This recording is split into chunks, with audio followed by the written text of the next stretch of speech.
दोस्तों नमस्कार। चर्चा का विषय में आप सभी का मैं विश्वपति स्वागत करता हूं। आज चर्चा करूंगा कि एक तरफ भारत में कांग्रेस समर्थक अपनी हरकतों से बाज नहीं आ रहे, तो दूसरी ओर पाकिस्तान की सेना के अंदर और पाकिस्तान के प्रशासन के अंदर पठान समुदाय के जनरल, पठान समुदाय के अफसर संदेह के दायरों में हैं। लेकिन दोस्तों, उससे पहले मैं बता दूं, जैसे जैसे हमले की घड़ी नजदीक आ रही है, पाकिस्तान की सेना में इस्तीफों की झड़ी लगती जा रही है।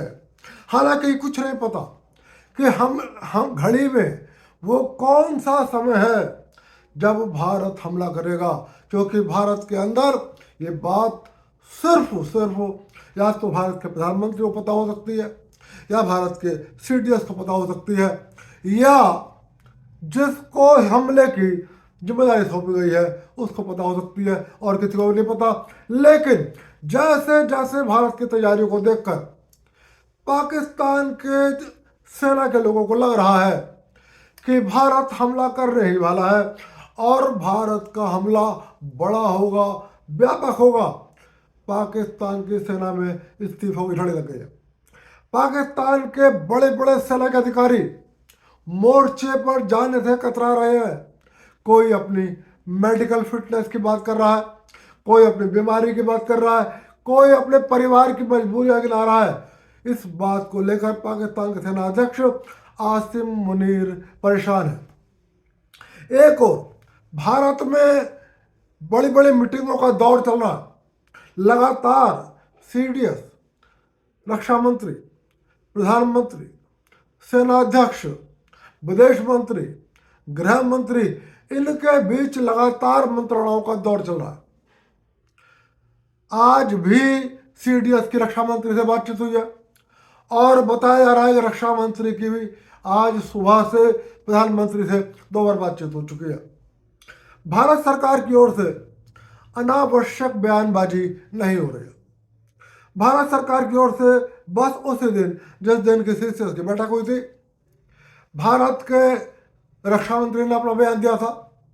उससे अगले दिन बिहार में जाकर प्रधानमंत्री ने बयान दिया था, या पत्रकारों के प्रश्नों का उत्तर देते समय अंतर्राष्ट्रीय मसलों पर बात करते हुए जयशंकर ने अपनी कुछ बात कही थी। लेकिन भारत के बाकी मंत्री कोई बयानबाजी नहीं कर रहे। लेकिन पाकिस्तान की ओर के से लगातार मंत्रियों की बयानबाजी हो रही है, और इस बयानबाजी की भी बात खासियत यह है, सुर अलग अलग है। मैंने आपको कल भी बताया था कि पाकिस्तान के रेल मंत्री अब्बासी ने भारत को परमाणु बम के हमले की धमकी दिया और कहा है कि 130 परमाणु बम भारत के लिए ही तैयार रखे। उन्होंने कहा था कि बैलिस्टिक मिसाइल है बिल्कुल रेडी टू मूव है और उनका रुख भारत की ओर है। यही नहीं, पाकिस्तान के उप प्रधानमंत्री और वित्त मंत्री इशाक डार ने भी कांपते हुए, फिर आप ध्यान दीजिए, कांपते हुए कहा कि यदि भारत हमला ही करेगा तो पाकिस्तान परमाणु ऊर्जा, परमाणु बमों का इस्तेमाल करने से पीछे नहीं हटेगा। लेकिन इसके विपरीत भी बयान आए हैं पाकिस्तान की ओर से। पाकिस्तान के रक्षा मंत्री आसिफ ख्वाजा ने कहा है पाकिस्तान अपनी ओर से युद्ध नहीं करना चाहता। उन्होंने कहा है कि हम भारत के ऊपर परमाणु बमों के इस्तेमाल को लेकर अभी हमारी कोई योजना नहीं है। उन्होंने कहा है कि पाकिस्तान अपनी परमाणु शक्ति का उपयोग पाकिस्तान की ऊर्जा जरूरतों को पूरा करने के लिए उपयोग करना चाहता है, और ऐसी आशंकाएं निराधार हैं कि पाकिस्तान भारत पर अपनी परमाणु शक्ति का इस्तेमाल करेगा। हालांकि उन्होंने यह भी कहा है कि पाकिस्तान को इस बात का भली भांति पता है कि भारत के पास भी परमाणु क्षमता है और वो पाकिस्तान से कहीं ज़्यादा है, इसलिए पाकिस्तान फिलहाल परमाणु शक्ति के उपयोग से बचेगा। तो फिलहाल पाकिस्तान की सरकार में स्वर अलग अलग दिखाई दे रहा है, और तीसरा स्वर डर का भी दिखाई दे रहा है। आपने बिलावल भुट्टो का एक बयान जरूर सुना होगा, जिसमें उन्होंने कहा था, जब भारत ने सिंधु जल का रोकने की घोषणा करी थी, कि दरिया में या तो पानी बहेगा और वरना दरिया में खून बहेगा। ये धमकी दी थी पाकिस्तान के मंत्री बिलावल भुट्टो ने, जो विदेश मंत्री भी हैं पाकिस्तान के। फिलहाल दरिया में खून के बहने की धमकी देने वाले बिलावल भुट्टो ने डर के मारे अपने परिवार को पाकिस्तान से बाहर भेज दिया है। अब आप अंदाजा लगा सकते हो कि पाकिस्तान की ओर से लहू बहाने की धमकी देने वाले लोग कितने गंभीर हैं, कितने मजबूत हैं। मैंने आपसे कल भी कहा था, पाकिस्तान के तमाम उद्योगपति, पाकिस्तान के तमाम बड़े बड़े नौकरशाह, पाकिस्तान के तमाम राजनेता अपने अपने परिवारों को सुरक्षित भारत से बाहर भेज रहे हैं। यहाँ तक कि पाकिस्तान की सेना के अध्यक्ष आसिम मुनीर, जिनके बारे में कई तरीके की अफवाहें उड़ रही हैं और जिनको कई तरीके की चेतावनियां दी जा रही हैं, उन्होंने भी अपने परिवार को पाकिस्तान से बाहर भेज दिया है। मैं आपको बता दूं, पाकिस्तान के कुछ एक्सपर्ट्स ने यह दावा किया है कि चूंकि पाकिस्तान की सेना का एक बहुत बड़ा तबका भारत से युद्ध नहीं करना चाहता, तो वो भारत से युद्ध को बचाने के लिए सेना में तख्ता पलट हो सकता है और आसिम मुनीर की हत्या भी हो सकती है। और इसीलिए बताया जा रहा है, आसिम मुनीर सेना की सभी बैठकों में शामिल नहीं हो रहे हैं। वो अपने नेटवर्क के माध्यम से बातचीत कर रहे हैं और सेना के सभी जनरलों से नहीं मिल रहे हैं। खबर है कि पाकिस्तान की खुफिया एजेंसी ISI ने आसिम मुनीर को सतर्क किया है कि सेना के कुछ अफसर भारत से युद्ध को बचाने के लिए आपकी हत्या कर सकते हैं। अब मैं बता दूं कि संदेह के दायरे में कौन है। संदेह के दायरे में है पाकिस्तान की सेना के पठान अफसर। आपको पता होगा, पाकिस्तान की सेना में पठान बनाम पंजाबी समुदाय का एक संघर्ष चलता रहा। जब इमरान खान पाकिस्तान के प्रधानमंत्री थे, तो उन्होंने पठान जनरलों को उच्च पदों पर बैठाया। जब इमरान खान पाकिस्तान के प्रधानमंत्री थे, उन्होंने अफगानिस्तान में तालिबान की सुरक्षित वापसी कराई और वहां तालिबान सरकार की स्थापना कराई। उन्होंने तत्कालीन ISI के चीफ, जो कि एक पठान थे, उनको काबुल भेजा और बाकायदा दुनिया को यह बात बताई गई कि पाकिस्तान को इस बात की बहुत खुशी है कि हमने अपनी ताकत का और अपने संबंधों का इस्तेमाल करते हुए तालिबान की सुरक्षित वापसी अफगानिस्तान में करा दिया। उस वक्त पाकिस्तान की सेना का अध्यक्ष जनरल बाजवा थे, जो एक पंजाबी मुसलमान थे। उन्हें इमरान खान का ये व्यवहार पसंद नहीं आया। वो नहीं चाहते थे कि उस वक्त जो ISI के चीफ थे, जो पठान थे, वो ISI के चीफ बने।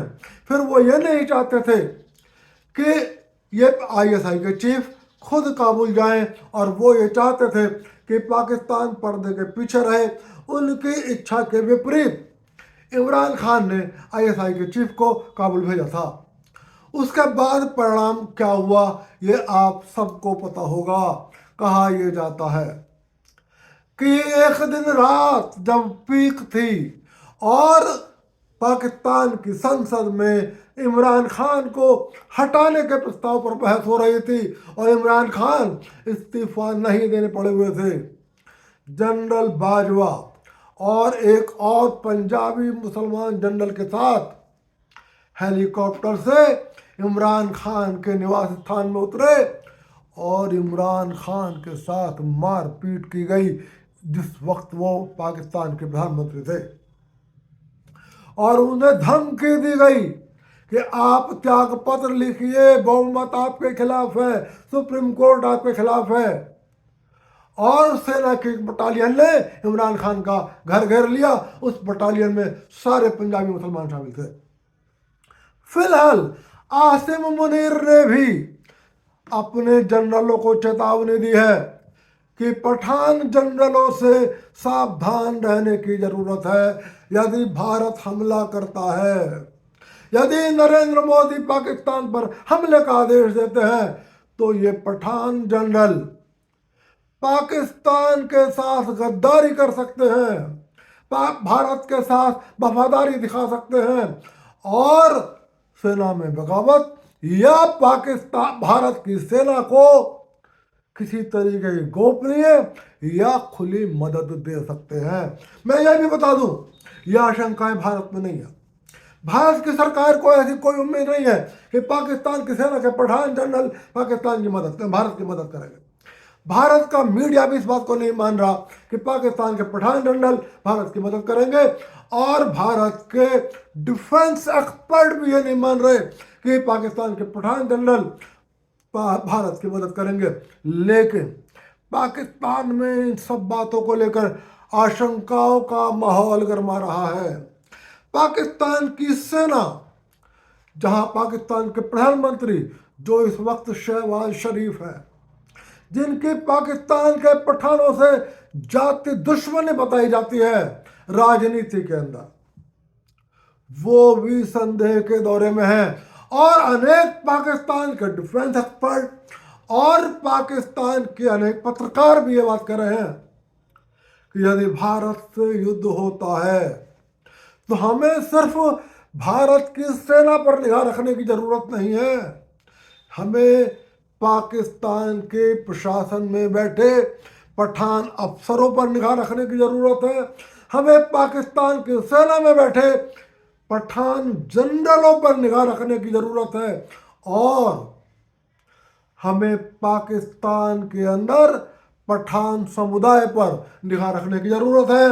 आपको मैं ये भी बता दूं कि पठानों के, तालिबान के और बलूचों के भी आपस में बहुत गहरे रिश्ते हैं, और फिलहाल भारत, तालिबान और बलूचों के भी बहुत अच्छे रिश्ते हैं। इसलिए पाकिस्तान में पठान समुदाय, पठान अधिकारी और पठान जनरल संदेह के दायरे में बने हुए हैं। मैं आपको एक खास बात और बता दूं, आपको पता होगा इमरान खान ने भारत के प्रधानमंत्री थे, नरेंद्र मोदी ने एक बालाकोट एयर स्ट्राइक करी थी जिससे पाकिस्तान को काफी नुकसान हुआ था। पाकिस्तान ने भी एक भारत पर जवाबी कार्रवाई करी थी। आपको याद होगा, उसी जवाबी कार्रवाई में जब पाकिस्तान के एक जहाज को भारत के पायलट अभिनंदन ने अपने मिग 21 से उड़ा दिया था, कहा जाता है कि वो F-16 था। हालांकि सार्वजनिक रूप से ना कभी भारत ने, ना कभी अमेरिका ने और ना कभी पाकिस्तान ने स्वीकार किया कि वो F-16 था, लेकिन सच्चाई यही बताई जाती है कि अभिनंदन ने अपने मिग 21 से अमेरिका के द्वारा पाकिस्तान को बेचे गए F-16 को उड़ा दिया था, और उसके बाद अभिनंदन भारत के पाकिस्तानी कब्जे में चले गए थे, जिन्हें छोड़ा लिया गया था। उस वक्त पाकिस्तान की एयर स्ट्राइक, पाकिस्तान का पूरा जो प्लान था वो पाकिस्तान के एयर मार्शल ने किया था जो पठान थे। मैं आपको बता दूं, फिलहाल आसिम मुनीर ने उनको जेल में डलवा दिया है। पाकिस्तान के प्रधानमंत्री ने उनको जेल में डलवा दिया है। संदेह है कि वो पठान हैं, कहीं भारत की मदद ना कर दें। और जब उनके पत्नी ने पाकिस्तान के सुप्रीम कोर्ट में याचिका दायर की कि मुझे मेरे पति के बारे में नहीं बताया जा रहा, मेरे पति को कहीं अज्ञात जगह पर ले जाया गया है और मुझे आशंका है कि मेरे पति को यातनाएं दी जा रही हैं, तब पाकिस्तान के सुप्रीम कोर्ट ने उस एयर मार्शल की पत्नी पर 50,000 रुपये का जुर्माना लगा दिया और उनकी याचिका को खारिज कर दिया। और सुप्रीम कोर्ट में पाकिस्तान की वायुसेना ने स्वीकार किया कि हाँ, वो एयर मार्शल जिन्होंने भारत पर एयर स्ट्राइक की प्लान की थी वो इस वक्त जेल में है और उनके लिए पाकिस्तानी वायुसेना का जो हेडक्वार्टर है वहाँ की मेस में जेल रूम बनाया गया है और उसी जेल रूम में उनको रखा गया है और फिलहाल उन्हें उनके अपनी पत्नी से भी मिलने की इजाज़त नहीं है। तो दोस्तों, पाकिस्तान भी आंतरिक मोर्चे पर लड़ रहा है। हालांकि ऐसा नहीं है कि पाकिस्तान ही आंतरिक मोर्चे पर लड़ रहा है। मैं आपको ये बता दूं, भारत के अंदर भी मैंने आपको पिछले 2-3 वीडियो में बताया था, भारत के कुछ राजनीतिक ताकतों के बारे में बताया था कि किस तरीके से उन्होंने अतीत में सन 47 के बाद से लगातार 2013 तक भारत के साथ गद्दारियां की हैं। अब फिर कुछ राजनीतिक लोग भारत का खुलेआम विरोध कर रहे हैं। कांग्रेस पार्टी के कुछ नेता अपनी हरकतों से बाज नहीं आ रहे और पाकिस्तान में मीडिया पर पाकिस्तान की कांग्रेस पार्टी के उन नेताओं को लगातार दिखाया जा रहा है, जिसमें एक है कर्नाटक के मुख्यमंत्री सिद्धारमैया, जिन्होंने कहा है कि पहलगाम में भले ही हमला हुआ लेकिन इस हमले के कारण युद्ध करने की कोई जरूरत नहीं है।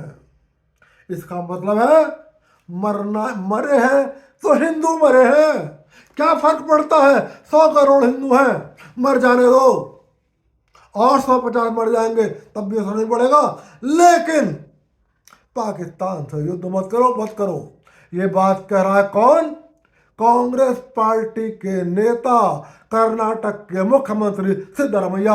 और पाकिस्तान के न्यूज चैनल पर बार बार सिद्धारमैया के बयान को दिखाया जा रहा है और कहा जा रहा है कि नरेंद्र मोदी की आक्रामकता को भारत के नेता बेनकाब कर रहे हैं और भारत की जनता के अंदर भी पाकिस्तान के प्रति सहानुभूति है और वो ये नहीं चाहती कि भारत पाकिस्तान पर आक्रमण करे। और बात सिर्फ सिद्धारमैया की ही नहीं है, जब तक मेरा वीडियो आप तक पहुंचेगा शायद आप तक समाचार मिल जाएगा। कांग्रेस पार्टी के एक और विधायक ने बहुत ही शर्मनाक बयान दिया है। आप सबने पीड़ितों के माध्यम से, पीड़ितों की जो मृतक थे पहलगाम में, उनकी पत्नियों के मुंह से ये बात सुनी होगी, किसी एक की नहीं सबके मुंह से, कि आतंकवादियों ने उनसे पूछा तुम हिंदू हो या मुसलमान, और जब जिसने कहा हिंदू है उसको गोली मार दी गई। जब उन्हें कुछ पर शक हुआ तो किसी ने कहा मुसलमान तो उनसे कहा कलमा पढ़ो, जब वो कलमा नहीं पढ़ पाए तो गोली मार दी गई। लेकिन कांग्रेस पार्टी के इस विधायक ने कहा है कि सब कुछ झूठ है। इस विधायक ने कहा है आतंकवादियों के पास इतना समय कहाँ होता है कि वो किसी से ये पूछे कि तुम हिंदू हो या किसी और धर्म को मानने वाले हो। इसका मतलब है कांग्रेस पार्टी के विधायक ये कहना चाहते हैं कि मृतकों की पत्नियां झूठ बोल रही है। इसका मतलब है कांग्रेस पार्टी का ये घिनौना विधायक ये कहना चाहता है कि वो छोटे छोटे से बच्चे, जिनके वीडियो आपने भी सुने होंगे, और जिन्होंने कहा कि हमारे सामने हमारे पिता से पूछा गया कि तुम हिंदू हो या कौन हो, और जब पिता ने कहा हिंदू है तो उनकी गोली मार दी गई। लेकिन कांग्रेस का विधायक ये कहना चाहता है कि ये मासूम बच्चे झूठ बोल रहे थे। ये कांग्रेस का विधायक ये कहना चाहता है कि वो चाहे कानपुर की विधवा हो, चाहे वो हरियाणा की विधवा हो, चाहे वो झारखंड की विधवा हो, ये सब झूठ बोल रही है। जैसे आतंकवादियों ने कांग्रेस के उस विधायक को फोन करके बता दिया था कि भाई हम बहुत जल्दी में हैं, हमें जो दिखेगा उसको गोली मार देंगे। तो दोस्तों, ऐसा नहीं है कि पाकिस्तान ही अपने अंदर से परेशान हो, भारत में भी कुछ अंदरूनी लोग भारत सरकार के लिए चुनौती पेश करने का प्रयास कर रहे हैं। मैंने कल भी कहा था, परसों भी कहा था कि कांग्रेस पार्टी का चरित्र फिलहाल संदेहास्पद है। राहुल गांधी किसी पीड़ित के नहीं गए, राहुल गांधी ने कहा कश्मीरियत पर हमला हुआ, ये सब कुछ झूठ था। और अब सिद्धारमैया का बयान आया है कि हमले की कोई आवश्यकता नहीं है, यानी कि मर रहे तो मरने दो। और अब उसके बाद एक शर्मनाक बयान आ गया है कांग्रेस पार्टी के एमएलए का, इसलिए सतर्क आप सबको भी रहना है। ऐसा नहीं है कि आंतरिक विद्रोही या आंतरिक लोगों से पाकिस्तान ही परेशान हो। पाकिस्तान तो पठान समुदाय से इसलिए परेशान है क्योंकि पाकिस्तान में जो पंजाबी मुसलमान हैं वो लगातार बलोच का और पठान समुदाय का दमन करते रहे हैं, जबकि भारत में कांग्रेस पार्टी का कोई दमन नहीं हुआ है, बल्कि ये जो कांग्रेस पार्टी के नेता हैं इनके चरित्र संदेहास्पद है, इनका चाल चलन संदेहास्पद है। और यदि ये पाकिस्तान की भाषा बोल रहे हैं तो ये सोचने की भाषा है कि इनके संबंध सीमा पार कहाँ तक है। दोस्तों चलते चलते मैं आपको ये एक और विशेष बात बता दूं कि भारत और तालिबान के बीच कई घंटे तक कल बातचीत हुई है, और ये बातचीत पाकिस्तान के लिए कंपन पैदा कर रही है। पाकिस्तान की मीडिया में घबराहट हो रही है कि भाई तालिबान को तो हम लेके आए, लेकिन तालिबान भारत से क्या गुल खिला रहा है। मैं आपको बता दूं कि तालिबान में पाकिस्तान की तरह तो नहीं है, और पिछले काफी लंबा समय से पाकिस्तान की सरकार आरोप लगाती रही है कि तालिबान भारत के साथ मिला हुआ है और भारत के साथ मिलकर पाकिस्तान पर हमले कर रहा है। फिलहाल भारत सरकार और तालिबान के बीच में क्या बात हुई ये दुनिया में किसी को नहीं पता है, मुझे भी नहीं पता, भारत के किसी न्यूज चैनल को नहीं पता है, लेकिन भारत के मीडिया सहित उज्बेकिस्तान के मीडिया ने इस बात को कंफर्म किया है और पाकिस्तान के मीडिया ने भी कंफर्म किया है। कुछ भारतीय डिप्लोमेट्स और तालिबान सेना के उच्च अधिकारियों के बीच में कई घंटे तक चर्चा चली।